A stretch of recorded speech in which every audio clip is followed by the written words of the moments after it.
bahwasanya itu semua tidak bermanfaat bagi mereka, tidak menghasilkan apa yang mereka inginkan daripada gangguan-gangguan tersebut.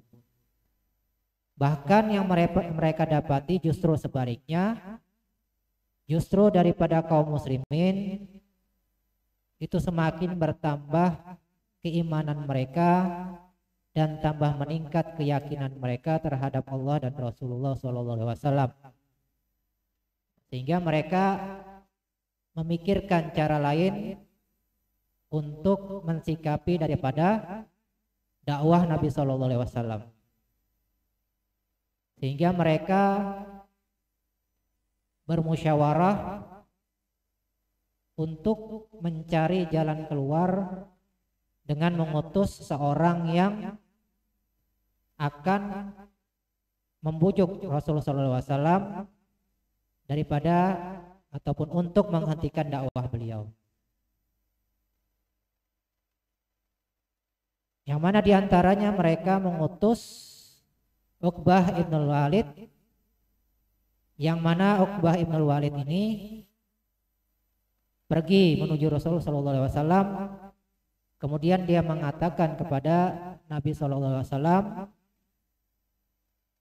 bahwasanya, kata Uqbah, bahwa engkau wahai Muhammad SAW, sudah kami ketahui bahwa engkau di antara orang-orang terbaik kami, baik dari segi perilaku, tingkah laku, akhlak, begitu juga nasab engkau, termasuk ataupun orang yang paling terbaik di antara kami.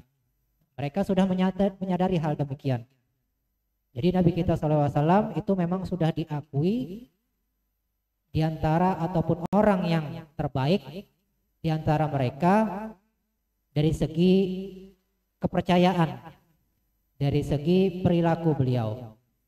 Begitu juga nasab beliau. Itu sepaling tinggi nasab, sepaling baik nasab di antara mereka.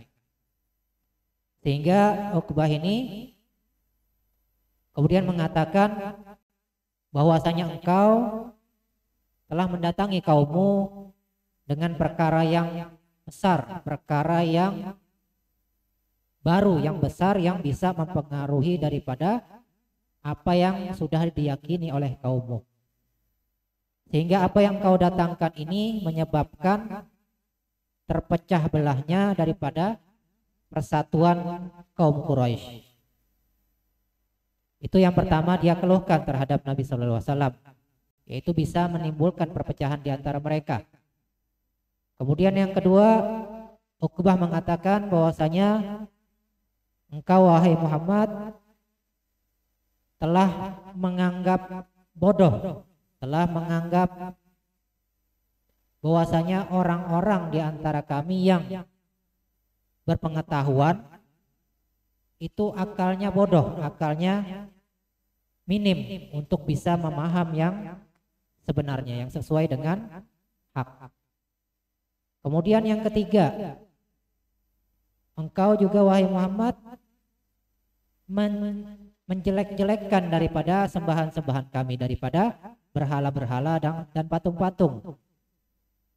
Dan apa yang kami jalani daripada ibadah-ibadah kami, engkau juga mencelanya. Kemudian yang keempat, keluhannya terhadap Nabi, bahwasanya engkau juga mengkafirkan daripada orang-orang terdahulu, daripada orang tua mereka. Maka dengarilah wahai Muhammad daripadaku, jikalau engkau menghendaki daripada harta, niscaya kami akan mengumpulkan harta-harta bagimu, supaya engkau menjadi orang yang paling banyak mempunyai harta di antara kami. Itu tawarannya yang pertama, untuk supaya Nabi menghentikan dakwahnya. Sebagai imbalannya mereka akan menjadikan Nabi sebagai orang yang paling banyak mempunyai harta. Atau yang kedua, jikalau engkau menghendaki kemuliaan, kedudukan, posisi terhormat di antara kami, maka kami akan menjadikanmu sebagai seorang pemimpin di antara kami, orang yang paling menguasai, orang yang paling mempunyai kedudukan yang tinggi di antara kami. Itu tawaran yang kedua. Nah, atau apakah engkau dengan apa yang engkau bawakan ini karena disebabkan gangguan jin yang tidak engkau mampu menjauhkan dirimu daripada gangguan jin tersebut. Kalau seperti itu, maka kami akan memanggilkan seorang tabib untuk mengobati dirimu daripada gangguan jin tadi. Itu 3 tawaran yang mereka ajukan terhadap Nabi SAW. Nah, kemudian Nabi SAW manakala Uqbah ibn Walid ini selesai daripada tawarannya, maka turun ayat kepada Rasul SAW daripada awal-awal surah Fussilat. Yang mana di ayat di surah tersebut menyebutkan bahwasanya Al-Quran yang dibawakan oleh Nabi SAW itu memang benar turun daripada sisi Allah Subhanahu wa taala. Dan Al-Quran yang turun ini sudah dijelaskan makna-maknanya dan mudah difaham oleh orang-orang yang mengerti bahasa Arab. Jadi bukanlah sesuatu yang sulit untuk difaham apa yang disampaikan Nabi daripada Al-Quran yang turun kepada beliau. Nah, kemudian daripada ayat di surah Al-Fussilat tersebut juga menyebutkan bahwasanya kebanyakan daripada mereka yang mendengarkan ayat-ayat Al-Quran ini justru mereka menganggap tidak mendengar, tidak memaham apa yang Rasul sampaikan daripada Al-Quran. Padahal ayat Al-Quran ini dalam bahasa Arab yang bahasa yang mereka paham. Nah, justru sebaliknya kebanyakan daripada mereka menyatakan seolah-olah tidak mengerti dan menutup telinga-telinga mereka daripada ayat-ayat Al-Quran yang Nabi sampaikan. Nah, kemudian akhirnya dijanjikan kepada orang-orang yang demikian, itu dijanjikan azab yang pedih, dan sebaliknya orang yang beriman kepada Nabi dan kepada Allah dan Rasulullah itu bakal dijanjikan janjian-janjian yang nikmat daripada Allah Subhanahu wa taala. Justru sebaliknya orang-orang yang kafir itu dijanjikan azab yang pedih dari sisi Allah Subhanahu wa taala. Nah, manakala mendengar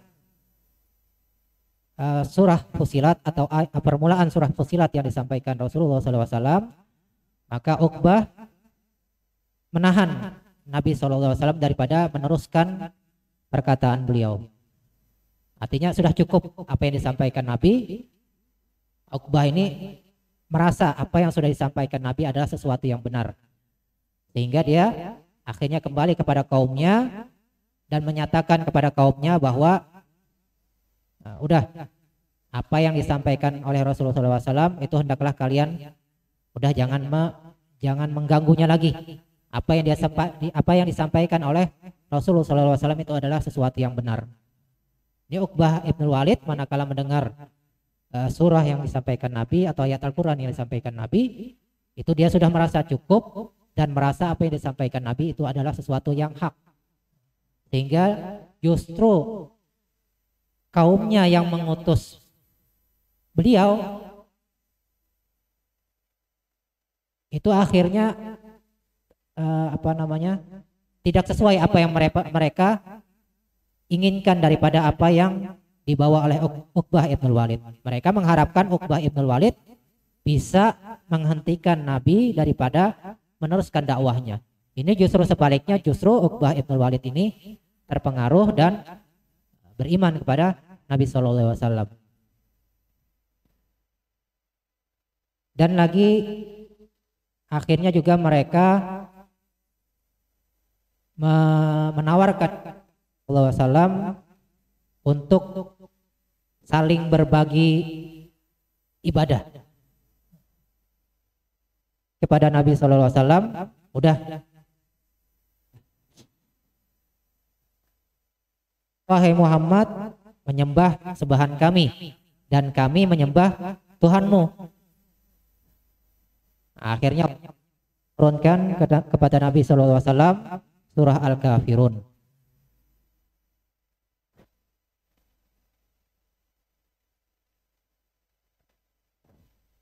Nah, kemudian daripada peristiwa tersebut, akhirnya mereka merasa putus asa daripada tawaran-tawaran yang mereka sampaikan kepada Nabi SAW. Maka akhirnya mereka mencoba cara lain, yaitu dengan mengajukan suatu usulan yang tidak masuk akal. Justru mereka mengharapkan kepada Nabi SAW untuk menghilangkan, meniadakan ayat Al-Quran, yang mana ayat Al-Quran tersebut yang mereka tidak sukai. Di antaranya ayat Al-Quran yang menyatakan bahwasanya apa yang mereka sembah itu adalah sesuatu yang salah, sesuatu yang sesat. Nah, itu hendaknya ditinggal aja ayat itu, gak usah dipakai, kata mereka. Begitu juga ibadah-ibadah mereka yang dicela Nabi, yang dinyatakan sesat, maka ayat-ayat tersebut hendaknya dihilangkan dan diganti dengan ayat Al-Quran yang lain. Maka Allah Subhanahu wa taala menurunkan ayat Al-Quran sebagai jawaban terhadap apa yang mereka sampaikan. Qul ma yakunu li an ubatilahu min tilqa'i nafsi in attabi'u illa ma yuha ilai. Katakan wahai Muhammad sallallahu alaihi wasallam, tidaklah aku atau aku tidak berhak untuk mengganti apa yang turun daripada Al-Quran di sisiku. Tidaklah aku melainkan mengikut apa yang diwahyukan kepadaku. Jadi Nabi ini tidak berhak untuk mengganti Al-Quran, mengganti ayat-ayat Al-Quran. Justru beliau mengikuti apa yang turun di sisi Allah Subhanahu wa taala kepada beliau.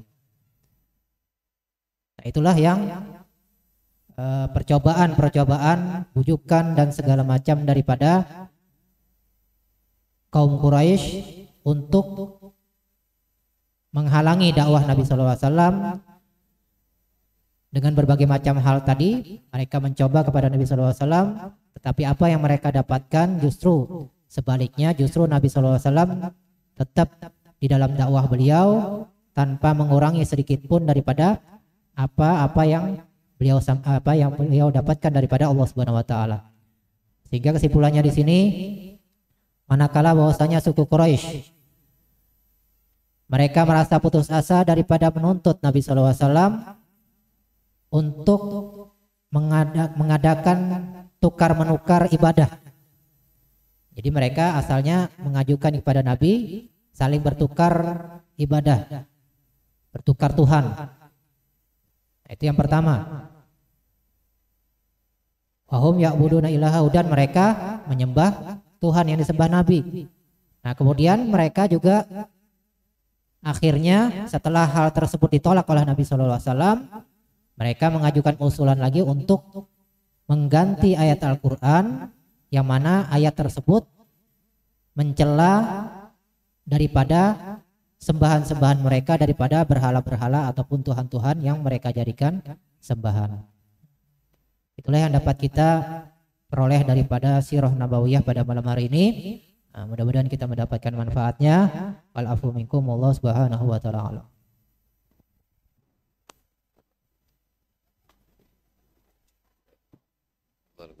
Bismillah.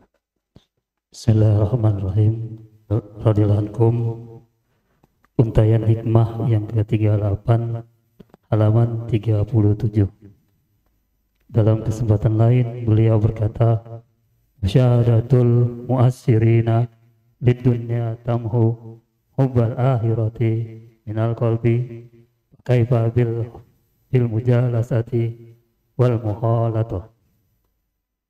Artinya, memandang kepada orang-orang yang mementingkan hartanya dapat menghilangkan perasaan cinta kepada akhirat dari dalam hati kita. Jikalau begitu, maka bagaimanakah dengan seorang yang gemar duduk dan bergaul dengan mereka? Bismillahirrahmanirrahim. Alhamdulillahirabbil alamin. Wassalatu wassalamu ala asyrafil anbiya sayyidil mursalin sayyidina maulana